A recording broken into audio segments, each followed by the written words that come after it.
तो hello guys, welcome back to my channel. तो कैसे हैं आप लोग? उम्मीद करता हूं अच्छे होंगे और आप लोगों के बेहतरीन सपोर्ट से हम भी बहुत अच्छे हैं। तो दोस्तों, अगर आप रेलवे का VVI ऑब्जेक्टिव क्वेश्चन करना चाहते हैं और आप लोगों को पता होना चाहिए कि हाँ, जो रेलवे का प्रीवियस ईयर क्वेश्चन होता है वो बहुत ज़्यादा महत्वपूर्ण होता है आपके किसी भी कॉम्पिटेटिव एग्जाम के लिए।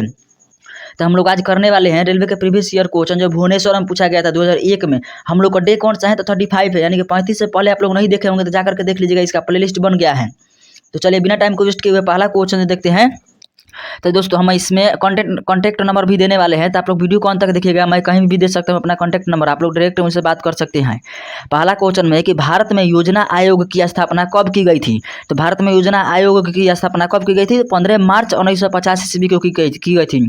तो 15 मार्च 1950 इसका सही उत्तर हो जाएगा।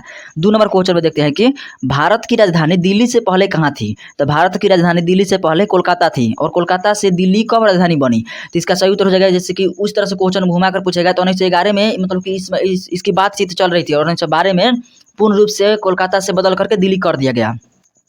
3 नंबर क्वेश्चन है दिल्ली से, और एक याद आया कि इंडिया गेट कहाँ है दोस्तों? तो इंडिया गेट दिल्ली में है, लेकिन उसमें एक और कन्फ्यूजन वाला क्वेश्चन आता है कि गेटवे ऑफ इंडिया कहाँ है? तो गेटवे ऑफ इंडिया जो है ना, ये है गेटवे ऑफ मुंबई में है गेटवे ऑफ इंडिया। मुंबई कहाँ स्थित है? तो यह महाराष्ट्र की राजधानी मुंबई है। तो इस तरह का एक्स्ट्रा आप लोग जो फैक्ट याद करेंगे ना, तो यही वाला बहुत ज़्यादा काम करता है। 3 नंबर क्वेश्चन है सबसे बड़ा कपास उत्पादक देश का नाम क्या है? तो सबसे बड़ा कपास उत्पादक देश का नाम है चीन। चीन की राजधानी कहाँ है? बीजिंग है। चलिए दोस्तों, उसके बाद चीन की सबसे बड़ी नदी कौन सी है? तो यांगत्से नदी है। और एशिया की सबसे बड़ी नदी कौन सी है? तो एक यांगत्से नदी है। दोनों को याद रखिएगा। उसके बाद चीन से और क्या क्वेश्चन बनेगा? तो चीन से नहीं बनेगा, कपास से बनेगा कि कपास किस मिट्टी पर सबसे ज़्यादा उगाया जाता है? तो काली मिट्टी पर। तो इसको भी ध्यान रखिएगा।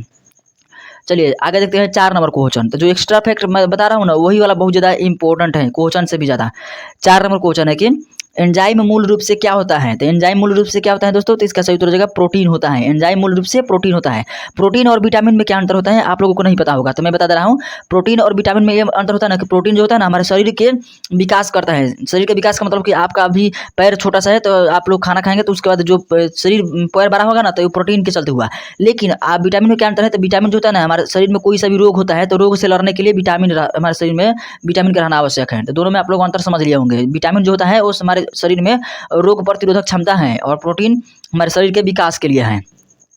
5 नंबर क्वेश्चन है आधुनिक सिख धर्म का जन्म कब हुआ था? तो आधुनिक सिख धर्म का जन्म कब हुआ था? तो 1699 में हुआ था। दोस्तों, इसमें कोई भी क्वेश्चन अपने से टाइपिंग नहीं हुआ है, जो एक्स्ट्रा मैं बता रहा हूँ वो अपने से बता रहा हूँ, और नहीं तो इन सभी जो क्वेश्चन टाइपिंग हुआ है ना, ये सभी प्रीवियस ईयर क्वेश्चन है। चलिए आगे देखते हैं 6 नंबर क्वेश्चन। तो 6 नंबर क्वेश्चन में दिया गया है नीलगिरी पहाड़ियों पर कैसे वन पाए जाते हैं? तो नीलगिरी पहाड़ियों पर कैसे वन पाए जाते हैं? तो इसका सही उत्तर हो जाएगा उष्णकटिबंधीय सदाबहार वन पाए जाते हैं। अगर जो आपको ये सभी क्वेश्चन पता होगा तो रिवीजन कर लीजिए, अगर जो पता नहीं होगा तो वीडियो को पॉज करके, यानी कि रोक करके याद करने की कोशिश कीजिएगा। 7 नंबर क्वेश्चन है कि इराक में इनमें से कौन सी नदी बहती है? इराक में कौन सी नदी बहती है उसको याद रखिएगा। तो इराक में टिग्रिस नदी बहती है, तो टिग्रिस इसका सही उत्तर हो जाएगा। इराक की राजधानी कहाँ है? तो बगदाद है। ईरान की राजधानी कहाँ है? तेहरान है। दोनों को याद रखिएगा। 8 नंबर क्वेश्चन है भारत संयुक्त राष्ट्र संघ की सुरक्षा परिषद का स्थायी सदस्य है कि नहीं है? तो स्थायी सदस्य का मतलब हो जाएगा ना कि उसमें उसके पास वीटो पावर है कि नहीं है? तो उसके पास वीटो पावर नहीं है, तो इसका मतलब ये सुरक्षा परिषद का स्थायी सदस्य नहीं है। जो अस्थायी रहता है ना, उसके पास बहुत ज़्यादा पावर रहता है। इसकी स्थापना कब की गई थी? तो 24 अक्टूबर 1945 ईस्वी को की गई थी संयुक्त राष्ट्र संघ की स्थापना। उसके बाद भारत अस्थायी सदस्य बनता है कि नहीं बनता है? तो बनता है, कभी कभी बनता है 2 साल के लिए, उसके बाद फिर हट जाता है। चलिए 9 नंबर क्वेश्चन देखते हैं। तो 9 नंबर क्वेश्चन में दिया गया है कि भारत की सबसे लंबी नदी का नाम क्या है? तो भारत की सबसे लंबी नदी का नाम क्या है? तो इसका सही उत्तर हो जाएगा गंगा। गंगा नदी की लंबाई कितनी है? तो इसको भी ध्यान रखिएगा, 2525 किलोमीटर गंगा नदी की लंबाई है। ये भारत की सबसे लंबी नदी है। 10 नंबर क्वेश्चन में है कि अमृतसर शहर के संस्थापक किसे माना जाता है? तो अमृतसर शहर के संस्थापक माना जाता है गुरु गोविंद सिंह को अमृतसर शहर के संस्थापक माना जाता है।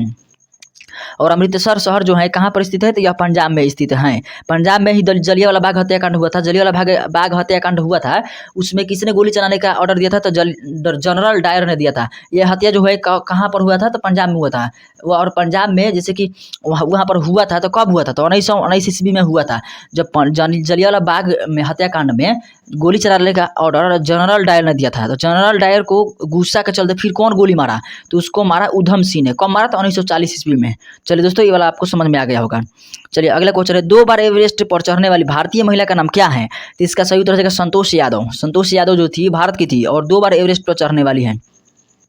12 नंबर क्वेश्चन है, कोई राष्ट्रपति अपना त्याग पत्र किसे सौंपता है? तो कोई भी राष्ट्रपति हो अपना त्याग पत्र सौंपना होगा तो उपराष्ट्रपति को सौंपते हैं। लेकिन अगर जो कार्यकाल में उपराष्ट्रपति भी नहीं हो तो तब किसको सौंपेंगे? तो अगर जो उपराष्ट्रपति नहीं रहेंगे ना तो वो अपना कार्य मतलब त्याग पत्र किसे सौंपेंगे? तो उपराष्ट्रपति को नहीं सौंपेंगे। जब उपराष्ट्रपति नहीं रहेंगे तो भारत के मुख्य न्यायाधीश यानी कि जो मेन न्यायाधीश होता है ना उनको सौंपेंगे। चलिए आगे देखते हैं गाइस 13 नंबर क्वेश्चन था। 13 नंबर क्वेश्चन में है कि इसी क्वेश्चन में अपना मोबाइल नंबर देने वाला हूँ। इंद्रधनुष में कुल कितने रंग होते हैं? तो इंद्रधनुष में कुल कितने नंबर रंग होते हैं दोस्तों? तो इसका सही उत्तर होगा 7 रंग होते हैं। इंद्रधनुष में कुल कितने रंग होते हैं? 7 रंग। इनमें सबसे ज्यादा 7 रंग में तरंगदैर्घ्य सबसे ज्यादा किसका होता है? तो 7 रंग में तरंगदैर्घ्य सबसे ज्यादा होता है लाल रंग का, और सबसे कम तरंगदैर्घ्य किसका होता है? तो बैंगनी रंग का। चलिए दोस्तों मोबाइल नंबर नोट कर लीजिए। चलिए पहला मोबाइल नंबर, पहला का एक ही नंबर मोबाइल नंबर दूंगा मैं, 95 70, देखिए 95 70 25 76 और उसके बाद 88। इसको आप लोग नोट कर लीजिए। कॉल करना होगा तो कॉल कर सकते हैं, लेकिन आप लोगों को कॉल कब तक लगेगा? तो ये वाला जो वीडियो आप लोग 1 महीना 2 महीना 3 महीने के अंदर में देख रहे हैं ना वीडियो, तो अब कॉल लग जाएगा, देखिएगा। और नहीं तो फिर नहीं लगेगा। फिर अगले बाद 3 महीने के बाद मेरा मोबाइल नंबर चेंज हो जाता है, क्योंकि जैसे कि इतना ना अधिक कॉल आएगा ना फिर मोबाइल नंबर चेंज करना पड़ जाता है। तो इसीलिए अगर जो आप लोग चाहते हैं कि हाँ हमेशा के लिए बात करना, तो आप लोग फिर 3 महीना फिर नया वाला वीडियो देखना पड़ेगा। फिर हर 5-6 वीडियो का देखने के बाद हम एक मोबाइल नंबर अपना दे देते हैं, हर 5-6 वीडियो के बाद। 14 नंबर क्वेश्चन में दिया गया है कि किसी कैमरे में कौन सा लेंस लगाता है? तो किसी कैमरे में कौन सा लेंस लगता है? तो इसका सही उत्तर हो जाएगा उत्तल लेंस लगता है। किसी भी कैमरे में कौन सा लेंस लगता है? तो उत्तल लेंस लगता है। चलिए गाइस 15 नंबर क्वेश्चन देखते हैं। तो 15 नंबर क्वेश्चन में दिया गया है कि उड़ीसा की राजधानी कहाँ है? तो उड़ीसा की राजधानी कहाँ है दोस्तों? तो इसका सही उत्तर हो जाएगा भुवनेश्वर है। उड़ीसा की राजधानी भुवनेश्वर है। और कैमरा में कौन सा लेंस लगाता है? उत्तल। आंख में कौन सा लेंस लगा रहता है? तो उत्तल। उसके बाद गाड़ी में पीछे देखने के लिए यानी कि साइड मिरर के रूप में किसका प्रयोग करते हैं? तो उत्तल का करते हैं। तो इन सभी को ध्यान रखिएगा। 16 नंबर क्वेश्चन है, सूर्य के प्रकाश में हानिकारक पहुंचाने वाली किरणों का नाम क्या है? तो सूर्य के प्रकाश में हानि पहुंचाने वाली किरणों का नाम है पराबैंगनी किरणों, जो ओजोन परत को छेद करके और आ रही है। यानी कि पराबैंगनी किरण को रोकने के लिए क्या बनाया गया है? तो ओजोन परत बनाया गया है, तो उसको छेद करके और नीचे आ रही है पराबैंगनी किरण। तो ओजोन का सूत्र क्या होता है? तो ओजोन का सूत्र होता है O3। चलिए 17 नंबर क्वेश्चन है कि संसार के सबसे बड़ा द्वीप समूह का नाम क्या है? तो संसार के सबसे बड़ा द्वीप समूह का नाम है इंडोनेशिया। और दोस्तों ओजोन परत जब छेद हो रहा है, ओजोन परत में छेद हो रहा है, तो उसको रोकने के लिए एक संगठन का गठन किया गया, जिसका नाम क्या है? मॉन्ट्रियल संगठन। 1988 ईस्वी में इसका गठन किया गया था। तो ये भी क्वेश्चन इंपॉर्टेंट है। और कहाँ पर इसका मुख्यालय है? तो इसका मुख्यालय है कनाडा में। तो इन सभी एक्स्ट्रा फैक्ट को याद रखिएगा। चलिए 17 नंबर क्वेश्चन भी हो गया। 18 नंबर क्वेश्चन देखते हैं।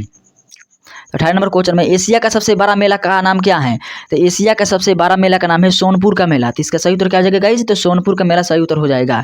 चलिए दोस्तों 19 नंबर क्वेश्चन देखते हैं। तो 19 नंबर में है कि भारतीय रिजर्व बैंक की स्थापना कब हुई थी? तो भारतीय रिजर्व बैंक की स्थापना हुई थी 1935 ईस्वी में। तो इसका 1935 सही उत्तर हो जाएगा। चलिए दोस्तों 20 नंबर क्वेश्चन देखते हैं। तो 20 नंबर क्वेश्चन में दिया गया है कि भारत में हिंदी के बाद सबसे ज़्यादा बोले जाने वाली भाषा का नाम क्या है? तो हिंदी के बाद सबसे ज़्यादा बोली जाने वाली भाषा का नाम है बांग्ला। तो बांग्ला को ध्यान रखिएगा। और बांग्ला सबसे ज़्यादा कहाँ बोला जाता है? तो पाकिस्तान, सॉरी दोस्तों, यहाँ पर पश्चिम बंगाल में बोला जाता है। पश्चिम बंगाल की राजधानी कहाँ है? तो पश्चिम बंगाल की राजधानी कहाँ है? कोलकाता है। आप लोग इसको भी ध्यान रखिएगा। चलेगा आज के लिए इतना ही। वीडियो देखने के लिए धन्यवाद। मैं अपना मोबाइल नंबर भी दे दिया हूँ बीच में वीडियो के, तो आप लोग नोट कर लिए होंगे। तो कोई भी अगर प्रॉब्लम होगा तो कॉल कर सकते हैं। थैंक यू दोस्तों, थैंक यू, धन्यवाद।